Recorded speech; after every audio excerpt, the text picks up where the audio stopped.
comments. The member from Timiskaming Cochrane.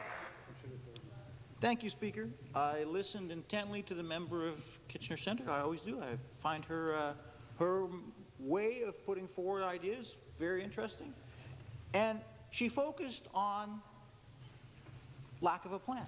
Now, it's pretty obvious that the government across the way doesn't like cap and trade, okay? Fair enough. They're trying to somehow make cap and trade into carbon tax, the same thing. Interestingly, once in a while we hear from the government across the way about wasting money. So we this morning went with a notwithstanding cause because they don't like a judge telling them what to do because they're elected, yet they're spending $30 million to challenge the federal government in court on the carbon tax. Guess what? I don't really like Prime Minister Trudeau either, but he's elected. Yeah. Pick a lane. You can't have it both ways. You can't have it both ways. Oh, he's elected a Liberal. That's why the judge should. Guys, think about it. Think about it.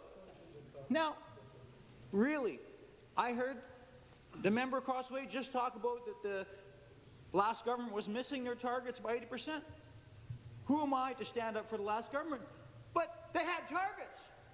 You guys have got a bill in the House with a plan to perhaps make targets, or perhaps not.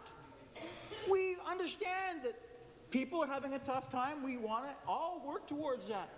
But a plan to make a plan and complaining about somebody else's plan when you don't have a plan and you're unwilling to unveil your plan, that's pretty hollow. Yeah. That is a complete waste of everyone's time, and we don't have the time to waste. We really don't. So please, again, govern like grown-ups and pick a lane. Thank you.